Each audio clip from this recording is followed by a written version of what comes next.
भाई सोचो, अगर आप सुबह उठते ही अपना बैंकिंग ऐप खोलते हो और आप क्या देखते हो, वहां पर लिखा हुआ है कि योर अकाउंट इज ब्लॉक्ड, क्योंकि आपने अपना आधार कार्ड पैन कार्ड से लिंक नहीं किया। तो कैसा लगेगा आपको? झटका लगेगा ना। तो दोस्तों, आज की वीडियो इसी के ऊपर होने वाली है कि अगर आप अपने आधार कार्ड से पैन कार्ड को लिंक नहीं करते तो आपका बैंक खाता बंद हो सकता है। तो ध्यान से देखना इस वीडियो को। तो आज की इस वीडियो में मैं आपके पूरे मामले को बताने वाला हूं कि अगर आपने अपना पैन कार्ड आधार से लिंक नहीं करते हो तो इस पर आरबीआई का नया नियम क्या कहता है, क्या आपका बैंक खाता बंद हो जाएगा या आपको फिर से दोबारा अकाउंट खुलवाना पड़ेगा या आपका पैसा फंस सकता है। तो वीडियो पूरी देखना आखिरी तक, ठीक है। तो चलिए शुरू करते हैं। अब सबसे पहले ये समझते हैं कि सरकार पैन कार्ड और आधार कार्ड को लिंक करने पर इतना जोर क्यों दे रही है। क्योंकि दोस्तों, जो पैन कार्ड होता है वो आपके फाइनेंशियल ट्रांजैक्शन के लिए और इनकम टैक्स के लिए होता है, वहीं आधार कार्ड आपकी पहचान के लिए होता है। दोस्तों, पहले क्या होता था कि एक व्यक्ति कई कई पैन कार्ड बनवा लेता था और फिर वह क्या करता था कि एक पैन कार्ड से कई अकाउंट बना लेता था और वहां पर टैक्स चोरी करता था। तो इसी को देखते हुए सरकार ने यह आदेश दिया कि अपना पैन कार्ड को आधार से जोड़ दो ताकि टैक्स चोरी रोकी जा सके और एक व्यक्ति के पास एक ही पैन कार्ड हो। लेकिन अब जो लोग आधार पैन कार्ड को लिंक नहीं कर रहे, अब उन्हें बड़ी दिक्कत हो रही है। अगर आपने पैन आधार से लिंक नहीं किया तो क्या होगा? देखो, सीबीडीटी यानी central board of direct tax ने साफ कहा है कि अगर आप अपने पैन कार्ड को आधार से 30 अक्टूबर से पहले लिंक नहीं कराते हो तो आपका पैन कार्ड इनऑपरेटिव हो जाएगा। अब इनऑपरेटिव शब्द सुनने में तो बड़ा छोटा लगता है, लेकिन इसका अर्थ बहुत बड़ा है। इसका मतलब होगा कि अब आपका पैन कार्ड वैलिड नहीं रहेगा और आप पैन कार्ड से जुड़ा कोई भी फाइनेंशियल काम नहीं कर पाओगे।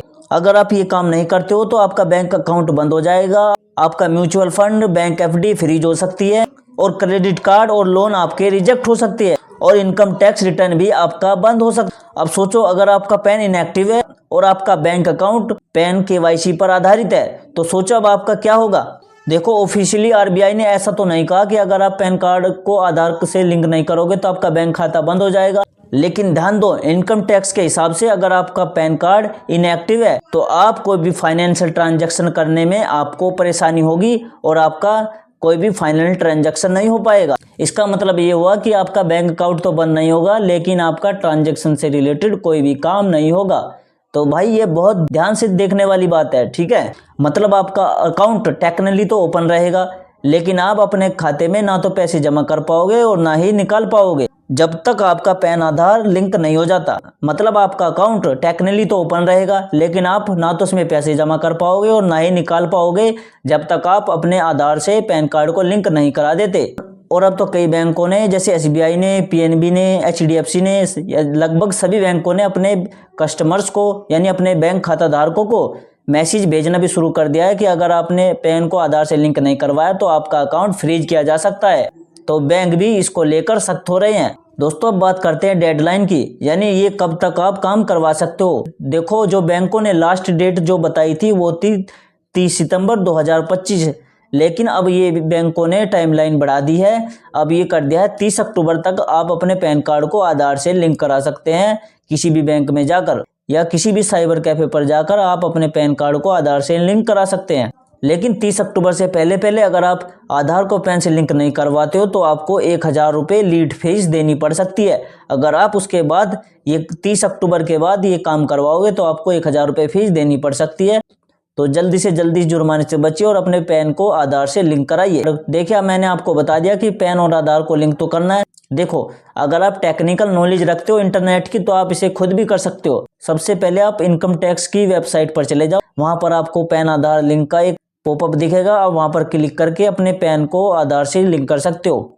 अगर आप ये करना खुद नहीं जानते तो आप साइबर कैफे पर चले जाओ या अपने बैंक में चले जाओ, वहां पर भी ये काम कंप्लीट हो जाता है। देखो, अगर आप अपने पैन कार्ड को आधार से लिंक नहीं करोगे तो आपको कई सारी दिक्कतों का सामना करना पड़ सकता है। सबसे पहले तो बैंक में इंटरेस्ट इनकम पर आपका टीडीएस डिडक्ट नहीं होगा।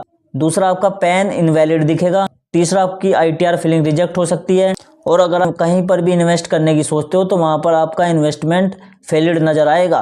दोस्तों, कुछ बैंक तो और भी सख्त हो रहे हैं इस नियम को लेकर। वे क्या कर रहे हैं कि अपने बैंक खाते में विड्रॉ लिमिट लगा रहे हैं। अगर आप ये काम नहीं कराते हो तो आपको वहां पर विड्रॉ लिमिट लगा दी गई है। मतलब आपका बैंक अकाउंट ऑफिशियली तो बंद नहीं होगा लेकिन आप उसे प्रैक्टिकली यूज नहीं कर पाओगे। दोस्तों अपने पैन कार्ड और आधार कार्ड को लिंक कराने के बाद अपने बैंक में केवाईसी भी अपडेट करवा लो ताकि आपका बैंक अकाउंट सही से चलता रहे। इनकम टैक्स की साइट से जाकर स्टेटस चेक कर लो, वहां पर लिंक सक्सेसफुली दिखाएगा। फेक मैसेजेस या एसएमएस से बचो क्योंकि पैन और आधार कार्ड के नाम पर कई फ्रॉड चल रहे हैं। और ये भी बात ध्यान में रखो कि अपने पैन कार्ड और आधार कार्ड की फोटो को बिना जरूरत के किसी को मत दो क्योंकि उससे आपके साथ फ्रॉड हो सकता है। तो भाई अब बात साफ है, अगर आप अपने पैन कार्ड को आधार से लिंक नहीं कराते हो तो आपका बैंक अकाउंट ऑफिशियली तो बंद नहीं होगा, लेकिन आप उसे प्रैक्टिकली यूज नहीं कर पाओगे। और हाँ, अगर आप 30 अक्टूबर से पहले ये काम नहीं कराते हो तो आपको 1000 रुपये भी देने पड़ सकते हैं। तो इससे अच्छा है कि अपना फ्री में ही ये काम करा लो। दोस्तों अब मैं आपको कुछ बोनस टिप्स बताता हूँ जो सिर्फ खास हमारी ऑडियंस के लिए होते हैं।